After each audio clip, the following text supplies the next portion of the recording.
The Rheingau region, that actually translates to Rhine County, is part of the upper Middle Rhine Valley that was listed as UNESCO World Heritage Site in 2002. And you can immediately see why. The density of historic monuments is staggering. The River Rhine takes a break here of its usual south to north heading and flows for a stretch of some 20 kilometers, almost exactly from east to west, creating on its north shore some lovely sun-spoiled south-facing hills. It is one of the few areas in Germany where you can successfully cultivate grapes. And believe me, they've done little else here for many centuries. Already the Romans had discovered that this region favors the production of wine, unlike all but the most climatically privileged places in the Germanic wilderness. Rüdesheim is arguably Rheingau's most touristy town. Here alone you will find enough sites to fill several history books. One of the most famous nuns of all times, Hildegard of Bingen, worked and lived here, researching her famous books about medicine. The Bremser Burg is one of the first permanent castles within the boundaries of the UNESCO site.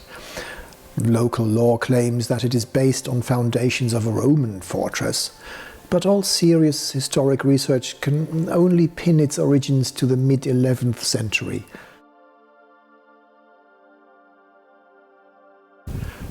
Perhaps the most iconic landmark here is the Niederwald Monument. It was built to commemorate the foundation of the German Empire after the 1870–71 war. Some locals seem to think it's mostly a pompous monument of bad taste. It is said that at the end of World War I, the French considered blowing it up, but had second thoughts and left it intact as a punishment. When you drive eastwards from Rüdesheim, you will see an imposing structure just up the hill on your right. We're now approaching it by foot from the west, after having climbed down through the vineyards. This is the ruined castle of Ehrenfels. There might have been a simpler fortress here centuries ago, but what we do know is that Ehrenfels, the ruins of which we see today, was built here around the year 1211 by Philip of Bolanden on the orders of the Archbishop of Mainz, Siegfried of Eppstein.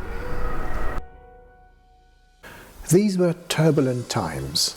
The crown of the German, that is, the Roman Emperor, was in dispute after the early death of William VI. Between 1200 and 1208, Philip of Hohenstaufen and the Guelph Otto of Brunswick both claimed the succession to the throne. Otto was a nephew of the English Richard the Lionheart and had spent part of his youth at the court of his maternal grandfather, Henry II. It is said that he was a Guelph by birth, but a Plantagenet at heart. And it is a mighty structure. Let's see if we can do some exploring. I think I've spotted some stairs down there to the left, which should bring us to the outer courtyard.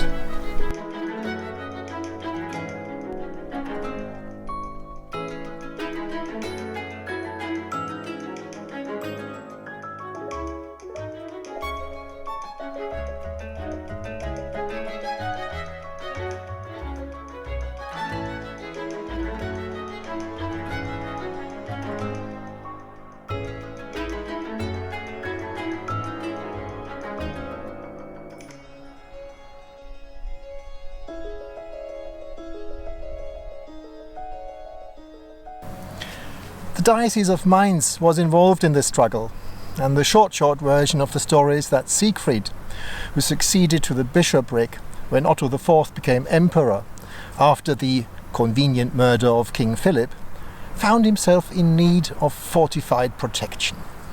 These were people who really knew how to make enemies. Now, Philip of Bolanden knew what he was doing. Ehrenfels sits on a ridge above the River Rhine, which offers natural protection on the south side towards the river. To the east and west, The sturdy castle walls were flanked by dry moats, and to the vulnerable north, the uphill side, a massive shield wall was built. It's some 20 meters high, more than 4 meters thick, and it's flanked by two 30-meter high towers. It must have been completely impenetrable, at least in the age before artillery. In the middle of the river is the Mäuseturm, the Mouse Tower, where famously Archbishop Hatto was eaten by mice in the year 913. So, according to legend, the tower on that little island over there is at least 1100 years old. What we can say, however, is that when Ehrenfels was first mentioned as an official toll castle, the Mouse Tower was part of the structure belonging to the castle. Although the position on this ridge is ideal for defense, it has, for a toll castle, the disadvantage of standing in a bend of the river, which limits the view in both directions. This problem was solved with a tower on the island from which signals could be sent warning about approaching craft. In the mid-14th century, Ehrenfels was extended. The towers got their characteristic crowns, part of which can still be seen today, and on the east side an outer bailey was added with a tower gate. Castle Ehrenfels saw action several times. For example, it was involved in the Rhine Toll War of 1301, and it was besieged several times during the 30-year War of 1618 to 1648. It emerged out of these struggles virtually unscathed. So why is it now in this sorry state?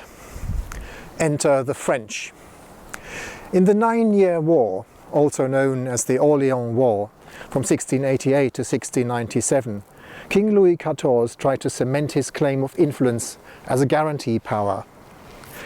A claim he deducted from the stipulations of the Westphalia Treaty, which had ended previously the 30-year War.